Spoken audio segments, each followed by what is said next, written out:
I'm Prabh and welcome back to my channel. If you're new here, welcome. Today I will guide you through submitting an expression of interest EOI for the 190 visa and discuss the PR process in Australia. It's been over 2 years since I got my PR. Having launched my EOI in October 2021, I did it all by myself and I will explain the process based on my experience. By the end of this video, you will learn how to submit an EOI for the 190 visa. If you have already completed your skill assessment, calculated your PR points and received your IELTS or PTE scores, the next step is submitting your EOI. The process can seem overwhelming, but I will break it down into simple steps. By the end of this video, you will feel confident to submit your own EOI. Before we dive in, make sure to subscribe and hit the notification bell for more videos like this. Watch carefully, and if you are submitting your EOI today, pause as needed but do not rush. I completed my EOI by myself, but whether you choose to do it on your own or through an agent, it is important to understand the process.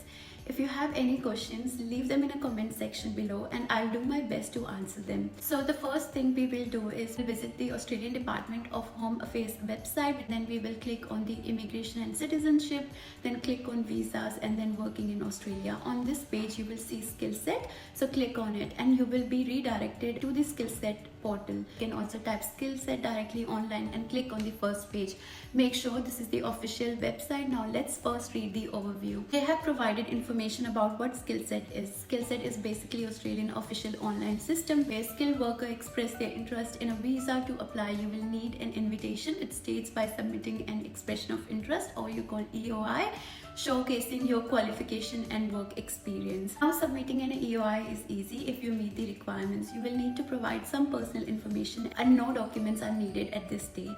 You can apply the following visas through an EOI, which is the Skill Independent Subclass 189, Skill Nominated Subclass 190 and Skill Work Regional Subclass 491, Business Innovation and Investment Professional Subclass 188. If you already have an expression of interest or EOI in progress, you can log in here. This is your first time, click Start an EOI to begin the process. Once you do that, the EOI page will pop up as I have mentioned before, and you will need to complete this to get invited to apply for the relevant visas. If you're not eligible for these skill visas, you can explore other visas by clicking the provided link. Now, creating and submitting your EOI involve 5 steps. Let's quickly go through them. The first is start your EOI. Save your personal information, after which you will receive an email with your EOI ID and login details. Make sure to save this EOI ID for future use.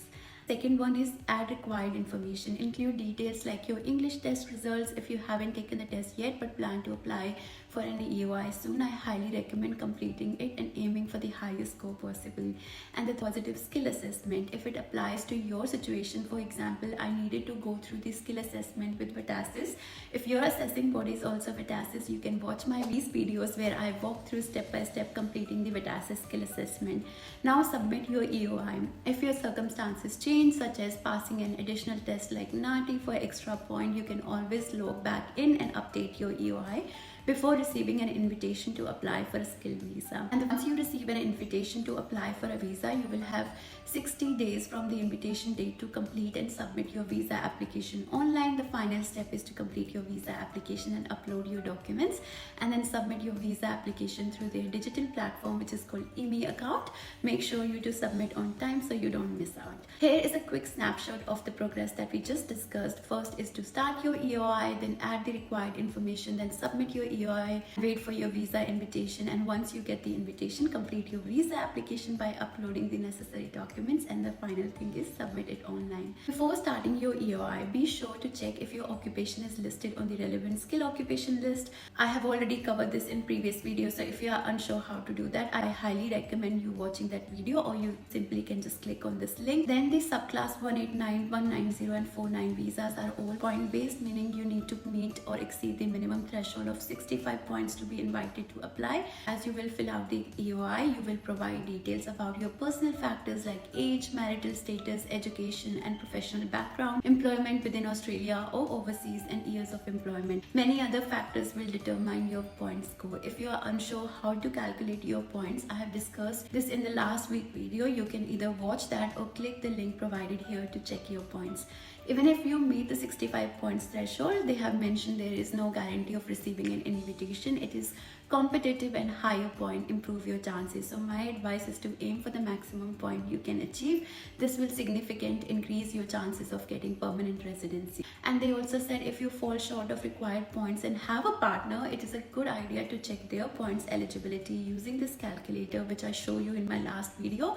If they meet or exceed the threshold, consider having them submit the EOI as the primary applicant with you included as a family member. This could increase your chances of receiving an invitation. Once you have reviewed all the information, click submit EOI to begin the process. Once you have read and agreed to the terms and conditions, and they also mention the department will communicate with you electronically about this EOI, accept the terms and conditions by checking the box and then click next. This page, first enter your family name, which is your surname, which is followed by your given name, then select your sex from one of the options, female, male or other, then next input your date of birth in the format that they have given here. For country of birth, choose the country where you were born from the drop down menu. Under country of passport, select the country that issued your passport. For example, I will choose India here. Moving on to the citizenship, they are asking is the client a citizen of the country of passport? Select yes or no. I will select yes for this.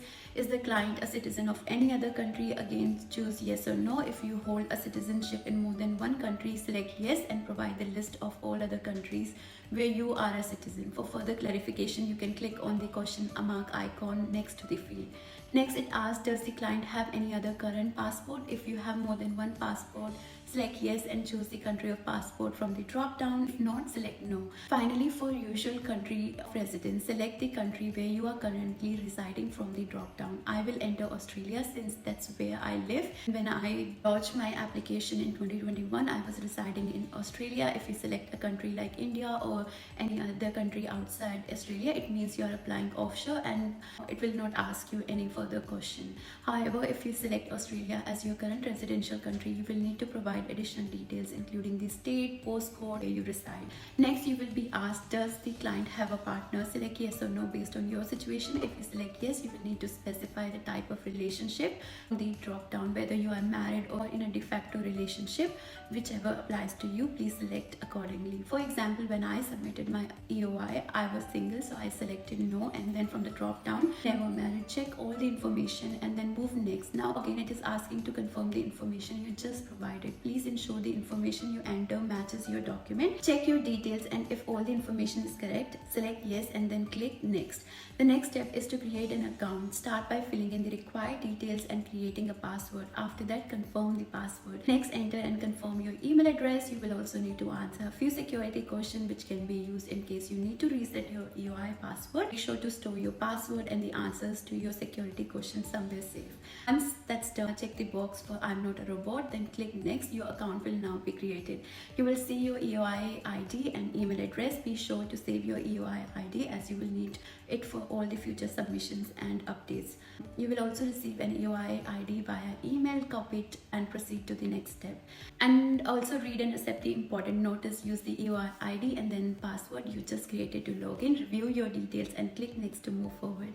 Next, you will need to select your visa type. Choose the visa type that best suits your circumstances and preferences. You can select multiple visa types, but when I lodged my EOI, I opted only for the 190 visa, but it's completely optional. Once you have made your selection, click next to continue. In the following section, you will be asked about family members. Are there any family members the client would like to include in a future application? You will need to select yes or no depending upon your situation. If you select yes, then it will ask you next. You will need to indicate how many members are in your future application, and you can put the number here if you select yes. But in my case, I will select no. If you're unsure about any of the questions or need further clarification, you can click on the question mark for additional guidance. Once you entered all the information, you can move to the next step. The next step is about your preferred location within Australia. This section asks which state or territory you are interested in receiving a nomination from. When I submitted my form, I only selected Victoria. However, if you want to include other states, you can include them by clicking on plus sign and add them. Next, you will be asked if you are prepared to live outside of an Australian capital city. Again, you can select yes or no based on your preferences. In my case, I selected yes,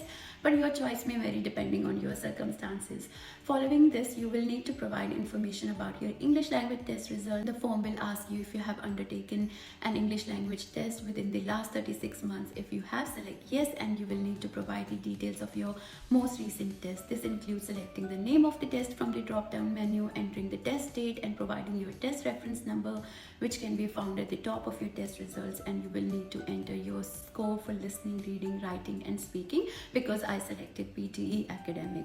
Based on the score you enter, your language ability will automatically be assessed. In this case, as you can see, it is showing mine is superior. Moving on to the education history, you will need to provide the following details about your qualification, like the name of your qualification, specify the name of the course you completed, provide the name of the institution where you studied, select the country where your institution is located. For example, in my case, it was Australia. Next, enter the start and the completion date of your qualification. For the Australian study requirement, select yes if your qualification meets this requirement. In my case, I selected yes because I completed a full-time master's degree in Australia. The specialist education qualification, I selected no because my studies were not related to a specialist qualification like a master's degree by research. However, you can click on the question mark for more information if needed. Regarding regional Australia study, if you studied in a metropolitan area like Melbourne, select no. If you studied in a regional area, select yes. Lastly, for the credential community language section, indicate whether you have obtained a credential in a community language. I selected yes as I completed the required exam during my EOI lodgement. Choose yes or no based on your own credentials. Next, you will need to provide details about your skill assessment. Start by entering your nominated occupation. For example, mine was the health promotion, so I will enter health promotion officer. When I type here, you can see the occupation name and the NCO code. Then specify whether you have a suitable skill assessment from the relevant assessing authority. Since I had my qualification assessed, I selected yes. Then it asks you name of the assessing authority. Select the relevant authority from the drop-down menu. In my case, it was VETASSESS. Please note that the provisional skill assessment for subclass 485 visa is not suitable skill assessment to apply for any other visa. Now the assessment details. Enter the date of your skill assessment. Remember, your skill assessment is generally valid for 3 years from the issue date unless a shorter validity period is specified. Then the reference number. Provide the reference number and receipt number of your skill assessment. Once you have filled this information, you can proceed to the next section. Next, you need to provide your employment history for the past 10 years that is relevant to your application. Only include positions that directly relate to your visa application, as you will need to provide evidence for these claims later. First is employment details. Enter the detail of each relevant position, including your job title, the employer's name, the country where you were employed, and the start and the end date of your employment. If you are still working with that employer, you can leave the date of the field blank, and if your circumstances changes in the future, you must update your details. And then the evidence. Ensure that the employment history you provide is supported by evidence. For example, if you claim to work at a certain organization for 5 years, you must have documentation to support this claim. Then the professional year. Indicate whether you have completed a professional year in Australia within the last 48 months. If you have completed a professional year, select yes and provide the relevant details. If not, select no. If you're unsure about which field require a professional year, refer to my previous video for guidance.